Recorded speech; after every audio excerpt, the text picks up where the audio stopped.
Hey families, welcome back to the Family Imprint. How are you? Hope everybody's doing good. Today let's talk about perspective. We have to pull ourselves out of our shoes and put ourselves in someone else's shoes.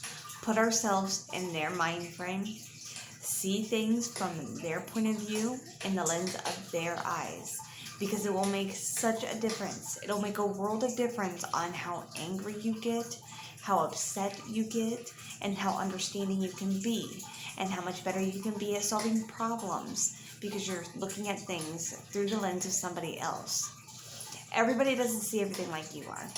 And everybody does not see all the ins and outs that you're dealing with. Like your kids, for instance, don't always understand everything that you're going through as an adult. So when you're acting stressed and frustrated, they might not get it. They might not understand why you're so cranky and why you're so intense. And communication needs to be involved. You got to talk to them. You got to tell them. Listen, one thing I have learned in all my years of parenting is that kids are a lot more mature and able to handle the information that you want to give them than what we allow them to be, than what we give them credit for. They really can understand and grasp a lot more than what we think they can. We have to have a different perspective. And Camp, if you are on here today and you see this episode, I want to credit this episode to you. So give a shout out. Listen, if you have not visited her channel, it's Aunt Camp. The name of her channel is I Am Grace. She's a YouTuber just like me, and she's wonderful. And you should check out her channel. That was just a side note. Free commercial for you, Aunt Camp. So give a shout out. Say hello on here. But I can give you an example of myself. So I did my first podcast, and I was very prepared for this podcast. And I was a little intense. I was a little nervous because it was my first one. So I got my kids ready for bed, got everything done down here, sent them off to bed, and I gave them instructions before they went to bed. I said, listen, Mom is doing work. You need to stay in your beds. Off to bed they go. I think I'm in the clear. I'm good. So I get busy doing my things. And I mean, I am in the zone. I'm doing this podcast, and I'm like a quarter of the way through it, and I can just like feel something hovering over me. And I'm like, and I turn around, and it's my daughter, and she's like, because she's excited and she's wanting to see what's going on. And she sees my mic and, just cool kid stuff, right? She saw it and she wanted to be a part of it. Well, because I was so intense and it was my first one, I overreacted. And I got kind of flustered with her, and it just kind of threw me off my game. And I was like, I told you to stay in bed. And I mean, I overreacted. I really did.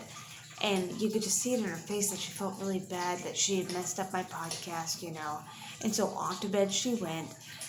And once I had got to where I got to do my podcast and I finished it up, it kind of sank in like the internal guilt, of what I had done. Because granted, she shouldn't have disobeyed. She should have stayed in her bed, right? But in all honest reality, there was no harm meant. Like, she came up and she was just probably excited for me and curious because she sees mics and she sees the equipment and she thinks it's cool. And I mean, man, I jumped her. And it wasn't necessarily because I was mad at what she was doing. I mean, she was just standing there. She wasn't doing anything wrong.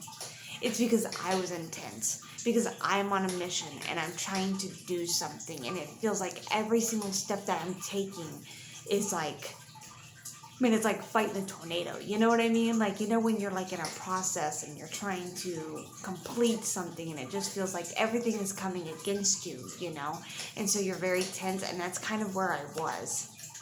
But she didn't know that. And it wasn't her fault that I'm all tensed up, and she was just curious, She wasn't necessarily trying to be disobedient.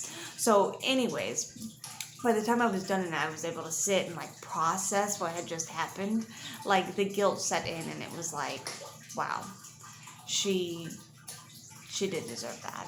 Like, and when I was scolding her for it, you could see like I messed up Mama's podcast. This is her work. And she was worried, like, can you redo it? Like, will they let you erase it, And she was worried for me, There was no harm intended.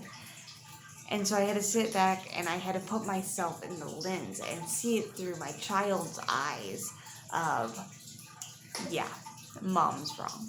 Like, yeah, I should have dealt with that differently. I should have saw that the way that you saw it, you know. And then at the same time, I had to explain to her, that's why mom gave you instructions like these. Because I was in the middle of doing something important to me. Now, granted, whether it's important to me or not, I don't think you deserved what I gave you. Should have disobeyed me. But I don't think you quite deserve that. So I'm sorry. Seeing things from a different perspective is so vital in our relationships. It helps us to understand other people much better. It helps us not get angry so fast because when we're looking at it from somebody else's perspective and how they probably see it, it gives us an understanding heart. So therefore, we're able to come to their level. We're able to meet with them and say, oh, I got it. And we're also able to come to them and communicate. Since we understand what they're thinking, we can communicate with them and say, okay, I get it. I know what was going on, but this is how I saw it. But this is how I need you to see it. And communication is vital. Communication is key. A lot of times, we give people half the information they need to process, okay, when we're doing things. We give them little tidbits, and we expect them to read our mind and our emotions, and that's not reality. That's not possible. So we have to give more information, and we have to see things the way that other people see them. And when I say this, please take it in right context. I'm not saying justify wrongdoings. I'm not saying come to people's level that are out of control. And no. Use common sense, okay? But I mean, with your family members, get on that page. Have an understanding. Don't tolerate craziness, but have an understanding. See it from their eye view. Get a different perspective. I'll catch you later on the next episode. Bye.